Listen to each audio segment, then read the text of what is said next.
What's up, guys, and welcome back to episode 4 now, I believe, or maybe episode 5 of Dark Souls Remastered walkthrough. You're here back with us with the bum, and we're ready to continue off where we left off. We'll be cleaning up the basin and heading towards Lower Underberg, which, if you're not familiar, also leads down to the next Bell of Awakening. So just checking the stats, nothing has changed. Same rank, same armor. If you ever want to investigate over here leads to the Valley of the Drakes. We will be coming to that at a later date. But right now we will just be clearing out rest of Undead. So you just want to come out here. Remember last episode we killed off the Black Knight. It's been a while since I last posted, but to try to jog your guys' memory, we died a couple of times in the last episode, killed a crystal lizard, fought the moonlight butterfly, done a bunch of cleanup, and showed you guys an awesome farming route. So I'm going to show you guys. Come over here. Over here on the left is a bunch of crystal golems and the Hydra. We will first be coming up this way and using a key we got in the last episode. If you remember, after talking to the statue and picking up a divine ember, a homeward bone, and a lower basement key, you want to come in here and be ready. Just be ready. Make sure your gear, you're topped off on Estus, and get ready to fight one of the strongest enemies, Havel the Rock.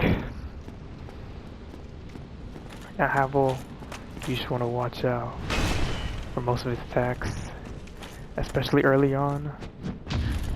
And if you don't know the strat of how to parry and stuff, he will tear through your stamina and almost nearly insta-kill you. You just want to take it slow. I like to parry, but when he does two-handed, you just want to roll out the way and try to fish for backstabs. Like, that's what you're not supposed to do. And I tell you guys to stay topped off. The perfectly timed parry, you want to, especially for like these medium shields that have less frames, you want to parry as later as possible than you feel like. But it's just, once you get it down, you'll figure it out. So watch it from two-handing, and when he goes one-hand, one more parry, that's it. I know this is more of like an advanced strat, but you can always come back here later and finish him off. So he drops one of the best rings in the game, especially for a melee player like us. He drops the Havel ring. The Havel ring increases your max equipment load by a decent proportion, from 52 to 78. This allows you to equip more heavy armor and have a better weight percentage. So if you remember, if the fast roll, you have to be under 25%. So 25% of 78 would be about 19 to 20. So potentially if we lose something like the helmet, maybe a little bit more, like the gloves, we're back to fast rolling. 16.2, see if I can put this on, 19.7. Nah, alright, yeah, we'll just be rocking armor and our suit character we made in the last episode, or in the first episode. So if you want to come up here to show the connectivity of this game. Remember what I was talking about in the basement when you need the master key? You want to remember this door for later? Now is later. This leads us back to the Undead Berg. And if you look around, this is where we got the blue seerstone ring after we fought the Black Knight. So just come back along. We're gonna come back down here and go back to the door, and then remember there was 3 to 4 crystal golems. You want to come over here and get ready to fight. If you want to heal versus the bonfire, you can always take that and take a little shortcut, come back down here, just in case they're coming from the bonfire that we just unlocked at the start of the episode. You just want to fight these crystal golems. They are highly resistant to magic attacks, which is why they are blue crystalline type of golems. So the best strategy for them is to play it safe, hold your shield up, and go in for physical attacks. So when he does that, he's going to slam. you want to get out of the way, and then you want to get a couple of hits in, and let it do its thing. You could also potentially block a couple of attacks, and then finish them off. Another way for this is if you aggro them, and you aggro the Hydra, and the Hydra will start shooting at you, like that. And that does friendly fire to the crystal golems. So if you want to potentially try to lead up to make them take extra damage, you can. But you also be aware, it's highly dangerous. Just like that. I would not recommend this strategy. So I'm gonna go flee behind cover, heal up, and then take these guys more orthodox way. Watch out for the gank. You should want to try to pick them off one by one. So remember, there's watch out for the terrain. Remember, there's a huge drop off, and then try to bring them as separately as possible. So I'll come greed here. I'll show off the weapon art. Do this. Hold charge R2, just like that. It has extended range. And it can help you finish off some of these enemies. Just remember, it uses a huge chunk of durability. See, we're at 299, when originally it's at 360. So that was about, I haven't kept track, but it was about 30 to 40 durability that we just used for that one attack. You just want to be mindful of that, and making sure to repair your weapons. Because if they get too low, you will be doing as much damage as we did with the broken straight sword. Not a lot. So just come over here.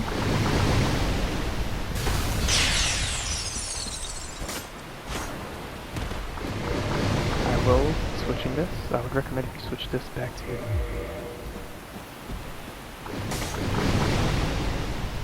100% block physical shield for the upcoming part. I know we're a little lower level than we should be, because we spent most of our levels on getting upgrades. But you want to make sure you get a high stability block shield, such as the starting Tower Knight shield, 100% block. I'm going to just charge in, try to avoid as many of these projectiles as possible. You come down here. This is a starting gear where I believe the Knight class. Yes, just like that. And you get the Knight armor. For the Hydra, you want to watch out. You want to get close, but not too close, because that's an invisible drop. And you want to bait him out with this attack. When he does this, you want to cut the heads, do as much damage as possible, and then put your guard back up. You just want to rinse and repeat this strategy until all the hits are on, while playing as safe as possible.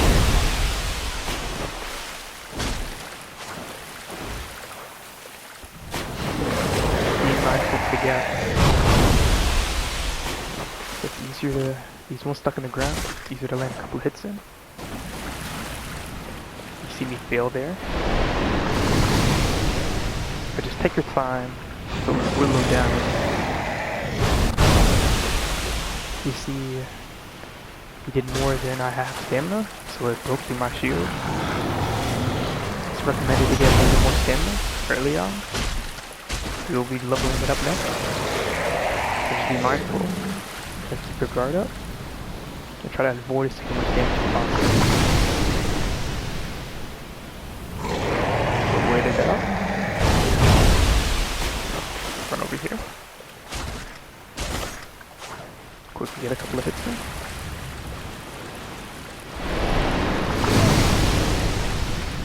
And then watch for that. The fact that you check that close enough, just enough, where it can still hurt you. Mindful. I completely whiffed right there. Because the change of camera angle. So just watch out.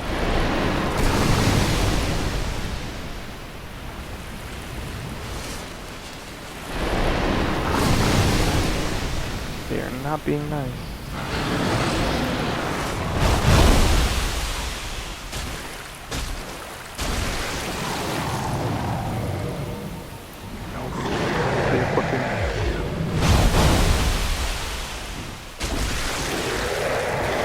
Quickly be equipping humanity.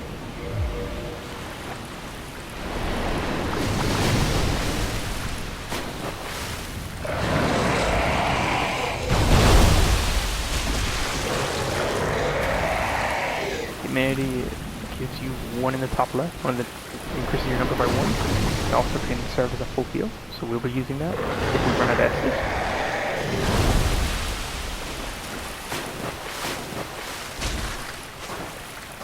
And then this is where it gets kind of easy. When there's secure ahead, you can spawn at an angle, just like that top thing, where you're just unreachable. That significantly increases the time it takes to kill these guys. If you have high damage range, this could be mitigated. Since we're just melee, we'll just try to wait it out and pray for some luck like that.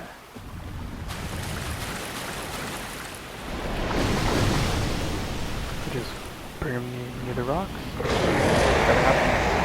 And the left side is right here. One head left. And depending on the situation, if it's gonna spawn far away. Yeah, we'll just take it safe. If you remember the last episode, or 2 episodes ago, in the last episode we grabbed the longbow, which we don't have the stats for. We're 2 decks off, or 1 deck off. So that's a short one. Two-handed. And then start shooting.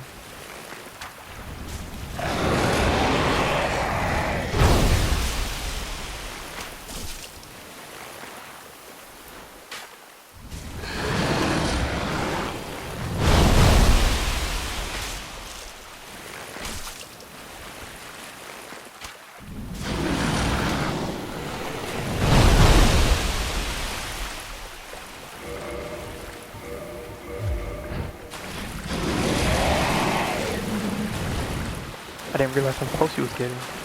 And the minute I pull my sword back out, he runs away. He's not feeling that close to that. Yeah, you want to take the risk guys, you can, but it's a bit hard to see. With it such hard being able to see the drop in the lake, I prefer to just finish it off slow, unless he does that. Very kind to us. He was very kind to us. Hydra, but killing the Hydra, you get both the Dusk Crown ring and the Dragon scale. As a reward, the Dragon scale can be used to level up dragon weapons such as Drake Sword, and the Dusk Crown ring is a magic ring that halves your HP, but doubles your cast. It can be useful for both RTSR setups, which is rest your summon, which increases your damage all at low health. There's a setup you can do to basically have unlimited RTSR and Pyro Whipping, which increases your damage significantly, but it's more of an advanced strategy. And then for mage classes, you could use it to mitigate some of the staff penalties, or just have more cast in general, but with how strong magic is, it's better to just increase your defenses and have more damage output rather than just more spells. So what we're going to do here is we're going to save quit. Throughout the game, there's a couple of areas that you can save quit to, just like how you can resummon the Crystal Lizard, or resummon NPCs in. And we'll be doing this a couple more times. This will trigger the NPCs spawn in as we load back in, just like that. And this is the golden crystal golem, or that's what I like to call him. If you see, he has a big crystal on top of his back, so you want to make sure you don't use AoE, because it could potentially harm the person he's holding hostage, which is a very important NPC, specifically for how old this game is. I'll just spoil it, but This guy has the key ingredient to get to the DLC. He's one of the key NPCs. You just want to make sure you keep her alive and finish him off. Watch out for that. Don't greet as I do. We're gonna back up. Heal. Single heal. Keep your shield up. Circle around. And he's done. Come over here. This is Dusk of Oolacile. You can't really talk to her yet. You just want to say yes, accept her decision, and she will teleport away. And then you want to remember where we saw the night armor set for the next to the Hydra, and the little rock that we use as protection. If you go back over there, there will be something new awaiting you, which will be her summon sign. Little lore. Dusk of Oolacile. She has some time capabilities, and that kind of plays into the lore. I'm not really too big into the lore because I still get confused on most aspects. So if you wanna go watch one of these videos, body video, maybe there's a YouTuber called like Hoshq, which is lore to sleep to, or even some of the other YouTubers such as any of the Souls YouTubers like Black Cowboy. They know their stuff, and you can just get some lore, try to understand the game, item descriptions. One of my favorite was Epic Name back in the day, who played the original Dark Souls, and he did a little lore playthrough. He would read item descriptions, talk about the game behind the scenes, and yeah, you get to learn about it. So come over here, talk to Dusk of Oolacile, and you can see he sells some magic stuff. This Oolacile catalyst is the strongest catalyst for early game, especially for what we would call the twin builds. They are low-level builds that use magic, and then they would. And the way this game works for PvP, it is based off of your soul level and your weapon level. So if you have a +5, like say my Dragon Sword +5, that would count as the max +15, which is the limit. And then you combine that with your level, so Catalyst and Pyromancy Flames. Well, Pyromancy Flames base form, but Catalyst and like Talismans do not scale to that. So if you have something like this and then get like an endgame spell, and you have the stats to equip it, and endgame armor, and you come to a low level area, you're practically done for. You're at their mercy. You are cooked. Whatever you want to call it, you are done for. So you just want to make sure you watch out for that. So coming here, she sells Hidden Body, Cast Light, Repair, Chameleon, Hidden Weapon. Since we have the souls, I would recommend for these guys. Since we have the souls, we will be buying everything.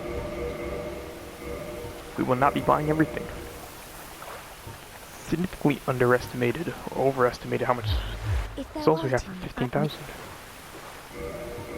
It's just a couple of convenient spells.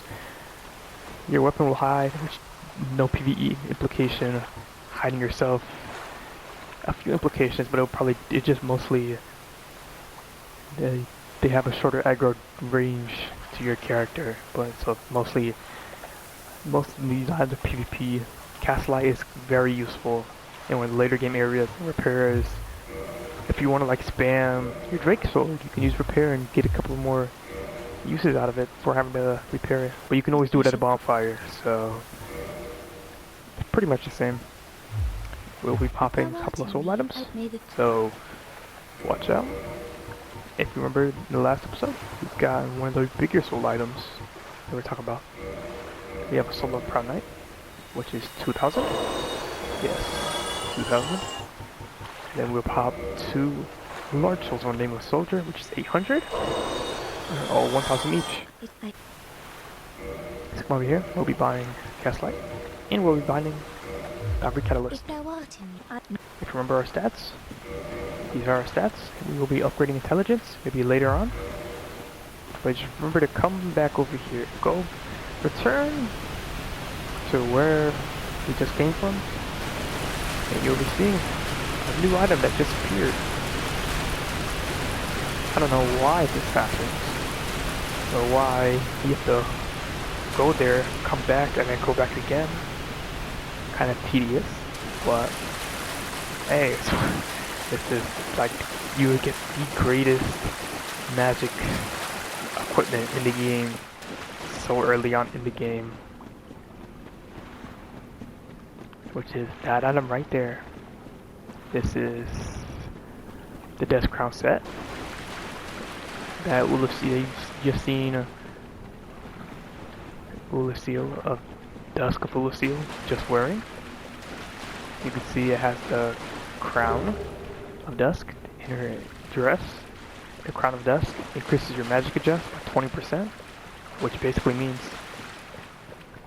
your miracles, pyromancy, and or spells that you cast be exponentially stronger. 20% more stronger, but your magic defense will significantly drop. Now if you see here, these are the stats, but when you equip it, magic defense drops down to 60 from our 81 base. So significant drop. You see on the top left, you get a little buff, and that scroll is increased to your magic adjust, and that stacks along with other items. So you can get very powerful pretty early on in the game. So with that said, this is the end of a little cleanup for Darkroot Basin. We will be returning to, in the next episode, we will be returning to Lower Undead, and we'll be clearing out all you can do NPCs, a couple of NPC quest lines, and fighting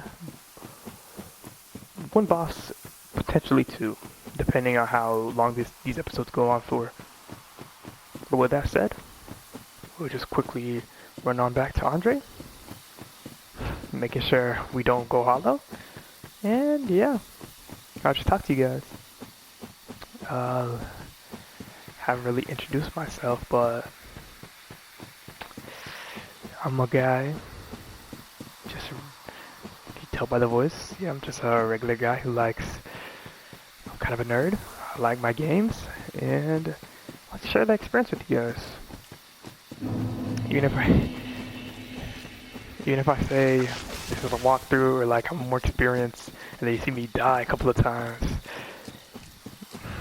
just take my word for it. I've played these games before, don't worry about it. Mistakes happen. That's all I can tell you guys. And yeah, just wanna, if you wanna chat, say something in the comments, I'll respond. If you want to turn notifications on, you wanna like and subscribe, you can do all that. So it's all up to you guys. Honestly, this is just my little excuse to have a reason to play games with a good conscience. So that said, I want to thank you guys for watching. If you want to like, comment, subscribe, do any of that, ring notification bell, it's up to you. And yeah, that's all for today, guys. See ya.